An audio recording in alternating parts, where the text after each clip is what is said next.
'cause you're the only friend who can set my soul at ease.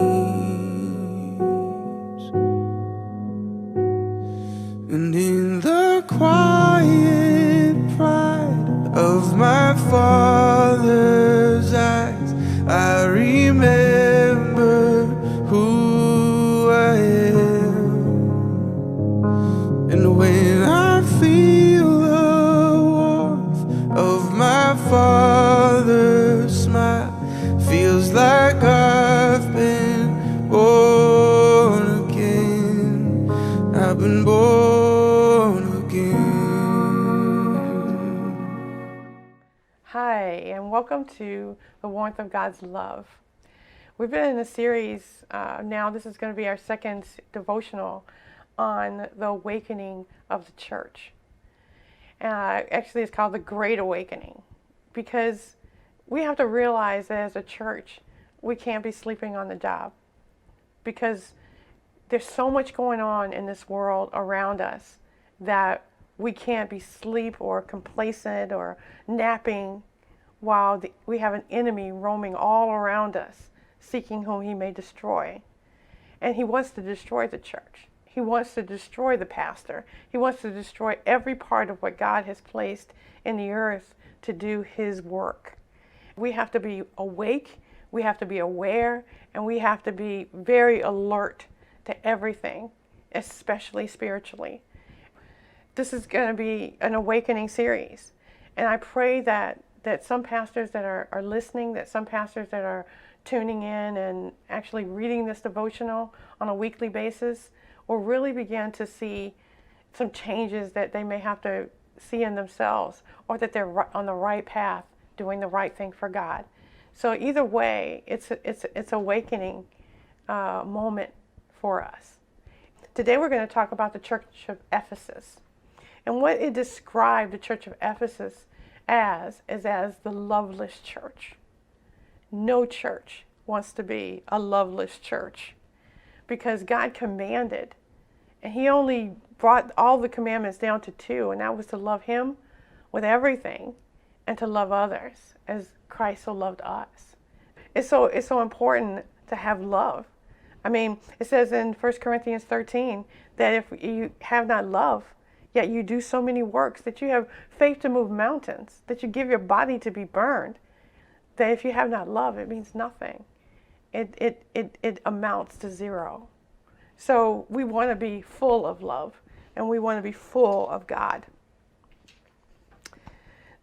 The one thing that God started off with, or Jesus started off with telling them, was, I know your works, your labor, your patience, and that you cannot bear those who are evil.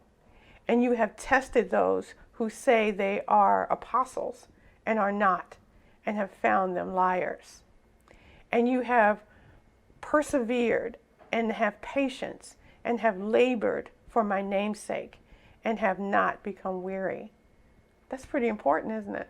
That's pretty awesome that they were doing all these things. They fought against evil. They fought against being not true to the truth. That anybody who was not being true to the truth, they exposed it immediately. And they made sure that their house was clean. But this is the thing that they have forgotten. They have forgotten their first love. And he said, that's the one thing that I have against you, is don't forget me. In the middle of all your good works and all the good things that you do and all the intelligence that you have, don't forget me. Don't forget your passion that you had for me in the very beginning, and the things that you were willing to do when you first started this thing. And that you make sure that your first love is me, and that nothing gets you distracted and nothing gets you off the course. Verse 4, it says, nevertheless, I have this against you, that you have left your first love. Remember, therefore, from where you have fallen, and repent, and do the first works, or else I will come to you quickly and remove your lampstand from its place, unless you repent. Remember, the lampstand was the church. We talked about that in the first video last week, that you have to remember that the lampstand in the Bible, in the Revelations too, is considered the churches. Not just the church of then, but the church of now. So remember, the church is still just the church. It's the church, and God is still looking, and Jesus is still walking among us. 1 Corinthians 13 and 1 through 3 says, though I speak with the tongues of men and of angels, but have not love, I have become a sounding brass or a clanging cymbal. And though I have the gift of prophecy and understand all mysteries and all knowledge, and though I have all faith so that I could remove mountains, but have not love, I am nothing. And though I bestow all my goods to feed the poor, and though I give my body to be burned, but have not love, it profits me nothing.